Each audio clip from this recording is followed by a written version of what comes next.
السلام علیکم ورحمۃ اللہ۔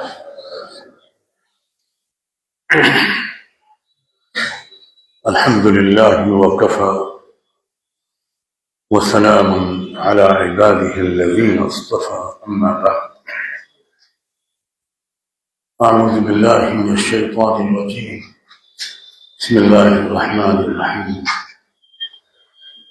لئن شکرتم لأزیدنکم،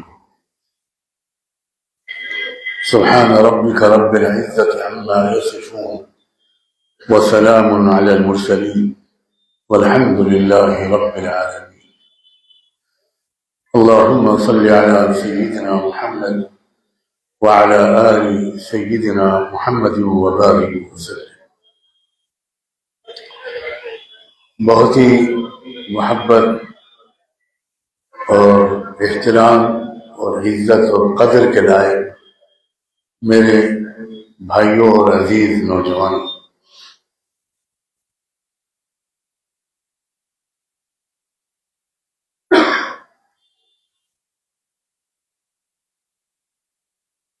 بہت اچھا اور کامیاب انسان وہ ہوتا ہے جو اپنے شفیق پروردگار کی نعمتوں پر شکر ادا کرتا رہے، نعمتوں کو استعمال کرے،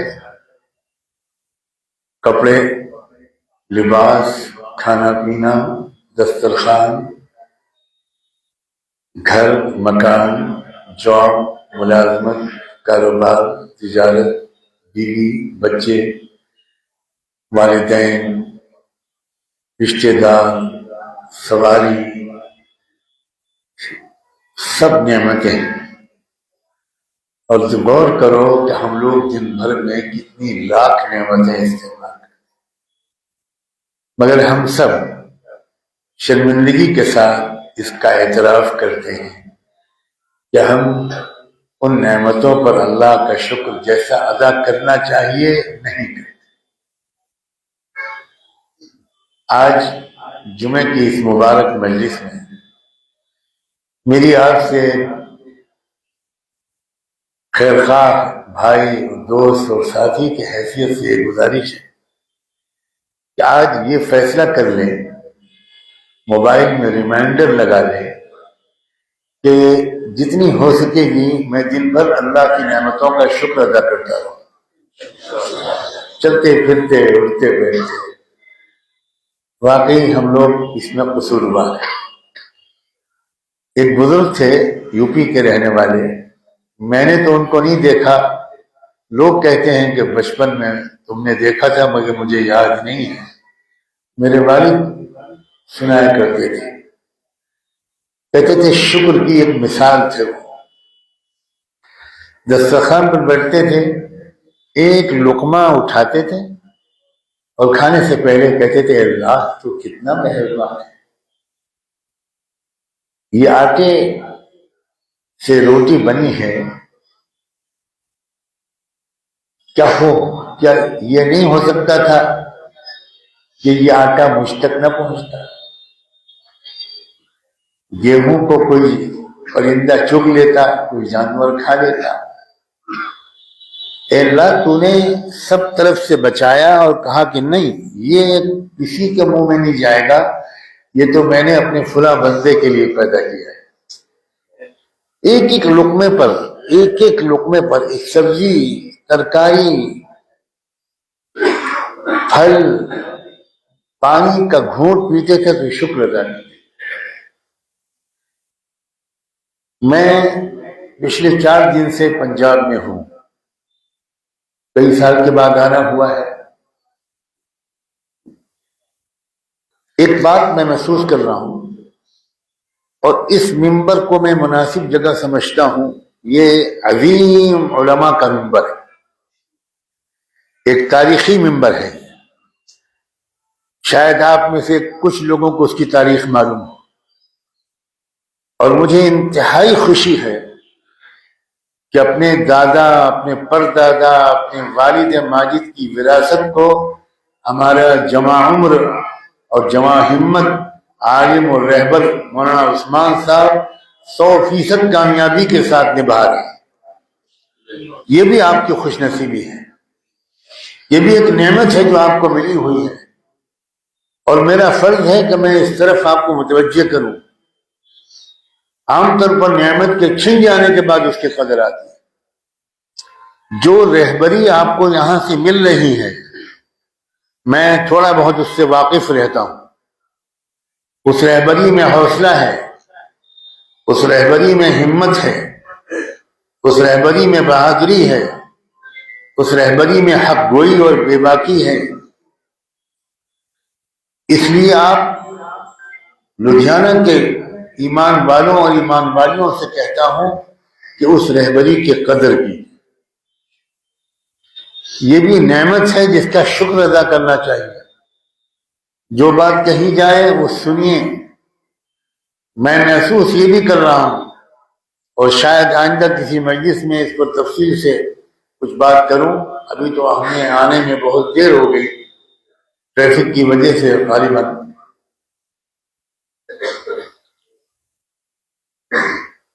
پنجاب کے باہر سے جو پنجاب میں آئے گا اسے فرق محسوس ہوگا پنجاب میں اور بھارت کے دوسرے علاقوں۔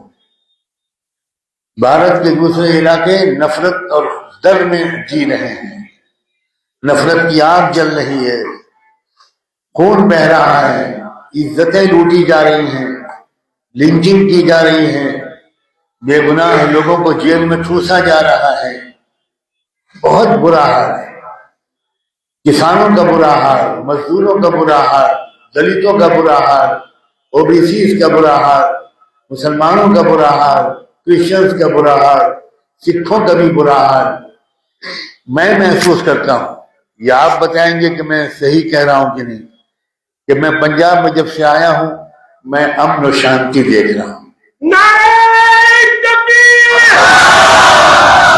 میں محبت دیکھ رہا ہوں، میں آپس کا بھروسہ اور بھائی چارہ دیکھ رہا ہوں، میں ایک پریم دیکھ رہا ہوں۔ ہو سکتا ہے کہ لدھیانوی خاندان کے عظیم علماء کی قربانیوں کے نتیجے میں اللہ نے پنجاب کو یہ نعمت عطا کی۔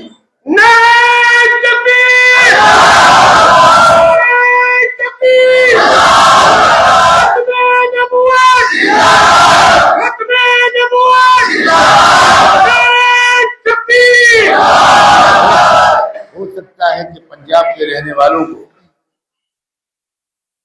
اس نعمت کی اہمیت کا احساس نہ ہو، کیونکہ گھر کے مرغی دال برابر ہوتی ہے۔ وہ تو باہر سے آنے والا ایک آدمی، ایک مسافر جو پورے ملک میں جاتا ہے، ہر جگہ میں دیکھ رہا ہوں نفرت ہے، ڈر ہے، ظلم ہے، آتنکواد ہے، دہشت گردی ہے۔ یہاں میں نے مسلمانوں اور سکھوں میں جو بھائی چارہ دیکھا ہے، سکھوں کا جو سکھ بھائیوں کا جو برتاؤ دیکھا ہے مسلمانوں کے ساتھ، مسلمانوں کے بزرگوں کے ساتھ، اس پر میں آپ کو لاکھوں بار مبارکباد دیتا ہوں، اور آپ سے یہ کہتا ہوں کہ اس نعمت کو محسوس کیجئے۔ یہ بابا گرو نانک کی تعلیمات کا بھی حصہ ہے، اور رحمت دو عالم سیدنا محمد الرسول اللہ صلی اللہ علیہ وآلہ وسلم کی تمناؤں اور دعاؤں کی قبولیت ہے۔ کچھ مٹی میں یہ بات ہے، اس محبت کی مٹی میں نفرت کو گھسنے مت دیجیے گا، داخل مت ہونے دیجیے گا۔ اور اس کے لیے ایک ترکیب بتاتا ہوں، آپ اچھے انسان بن جائیے، اچھے کیریکٹر آپ کا ہو، اچھا کردار ہو، آپ ایماندار بیوپاری ہوں، آپ ایماندار مزدور ہوں، آپ ایماندار لیبرر ہوں، آپ ایک بہت پیارے پڑوسی ہوں، آپ اپنی دکان پر آنے والے گاہکوں سے بہت انسانی احترام کے ساتھ ان سے برتاؤ کریں، راستہ پر چلنے والی ماں بیٹیوں کو اپنے گھر کی ماں بیٹی سمجھیں، ان کو بری نگاہ سے مت دیکھیں۔ میں سچ کہتا ہوں، میں بہت سینسیٹیو، بہت حساس، بہت فیل کرنے والا انسان ہوں۔ میں 3-4 دن سے جس کیفیت میں ہوں میں اس کو لفظوں میں بیان نہیں کر سکتا. مجھے آپ کی قسمت پر رشک آ رہا ہے. آپ سمجھیے کہ آپ کتنی بڑی نعمت میں ہیں. اس سے پہلے کہ نفرت پھیلانے والوں کی شریعنتر یہاں بھی کامیاب ہو، ان کی سازشیں یہاں بھی کامیاب ہوں، اس سے پہلے کہ وہ یہاں بھی بھائی کو بھائی سے لڑا دیں، اس سے پہلے کہ وہ یہاں بھی آپس میں شک شبے اور نفرت کا ماحول بنا دیں، اس سے پہلے آپ دلوں کو جیت لیجئے. جب آگ لگتی ہے تو فائر بریگیڈ والے جب آتے ہیں تو ان کا ایک عجیب اصول ہوتا ہے کہ جہاں آگ لگ رہی ہوتی ہے اس پر پانی تھوڑا بعد میں ڈالتے ہیں، پڑوس والے گھر پر پانی پہلے ڈالتے ہیں. ان کا خیال یہ ہوتا ہے کہ اس میں تو آگ لگ گئی اور آگ پھیلنے نہ پائے. میں یہ چاہتا ہوں کہ آگ تو بھارت میں لگ چکی، پنجاب میں نہ لگنے پائے. اور میں اس لیے یہاں کی پولیس کو، یہاں کے چیف منسٹر کو، یہاں کی حکومت کو بھی اس کا شرے دینا چاہتا ہوں کہ انہوں نے بھی شاید روک رکھا ہے اور تھام رکھا ہے. اور آپ کے علماء کا بہت بڑا رول ہے اس میں، خاص طور پر اس مسجد سے جو رہبری ملتی ہے، جو آپ کو رہنمائی ملتی ہے ہر جمعے کو، جو آپ یہاں بیان سنتے ہیں، اور اس کے علاوہ مختلف موقعوں پر جو کچھ آپ کو بتایا جاتا ہے. اللہ کے بندو، میرے عزیز بھائیوں، اس پر عمل کرنا انشاءاللہ. کبھی زندگی میں جھوٹ نہ بولنا، کبھی کسی کو دھوکہ مت دینا، کبھی کسی کا برا مت چاہنا، کبھی آنکھوں سے غلط چیز کو مت دیکھنا، کبھی موبائل کا غلط استعمال مت کرنا، کبھی غلط تصویروں کو مت دیکھنا. اپنے کیریکٹر کو پاک رکھو، اپنے نگاہوں کو بلند رکھو اور ایک مضبوط ارادہ کر لو. اگر اب تک نہیں کیا تو اب کر لو کہ میں اب آقا نامدار، تاجدار مدینہ، سرور کائنات، رحمت دو عالم، سیدنا محمد الرسول اللہ صلی اللہ علیہ وآلہ وسلم کا سچا غلام بنوں گا، سچا غلام بنوں گا. ان کے طریقے پر چلوں گا، ان کا کہنا مانوں گا. میں کوشش کروں گا کہ قیامت کے میدان میں جب میں اپنے قبر سے اٹھایا جاؤں تو فرشتے میرا ہاتھ پکڑ لے اور مجھے ایک طرف لے چلیں اور میں فرشتوں سے پوچھوں آپ کہاں لے جا رہے ہو مجھ کو؟ وہ کہیں گے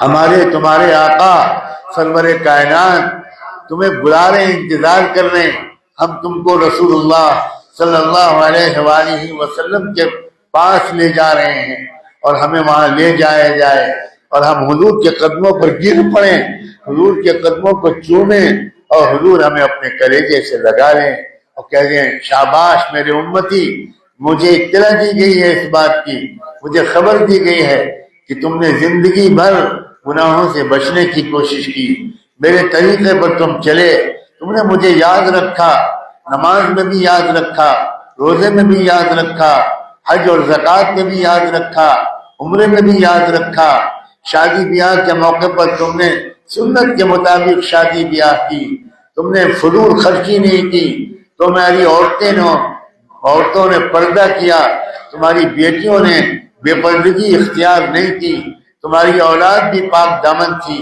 آؤ آج میرے ہاتھ سے جام کوثر پیو، کیا مزہ آئے گا، کیسا پیارا لمحہ ہوگا.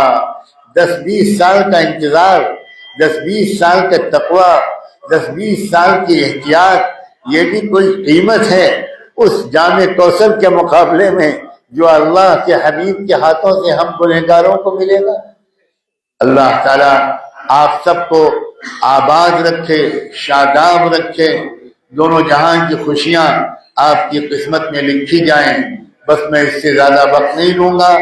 آپ سب سے میں اپنے لیے بھی دعا کی درخواست کرتا ہوں اور میں بتا دوں کہ آپ کے رہبر و امام مولانا عثمان صاحب کے لیے تقریباً روزانہ، تقریباً شاید کسی دن ناغہ ہوتا ہوگا، میں نام لے کر جن لوگوں کے لیے روز دعا مانگتا ہوں اس میں آپ کے شاہی امام مولانا عثمان صاحب بھی ہیں. اور یہ میں کوئی ان پر احسان نہیں کرتا، ان کا اور ان کے خاندان کا ایک کی تاریخ ہے اور ایک حق ہے. آپ نعمت کی قدر کریں. امید ہے کہ آپ ضرور پہلے سے زیادہ اس نعمت کی قدر کریں گے، رہنمائی پر عمل کریں گے، ایک ایک لفظ کو غور سے سنیں گے اور اپنی زندگی کو آراستہ کریں گے، شریعت و سنت کے خوبصورت زیوروں سے اپنے جسم اور روح کو، اپنے ظاہر اور باطن کو سجائیں گے۔ وآخر دعوانا ان الحمد للہ رب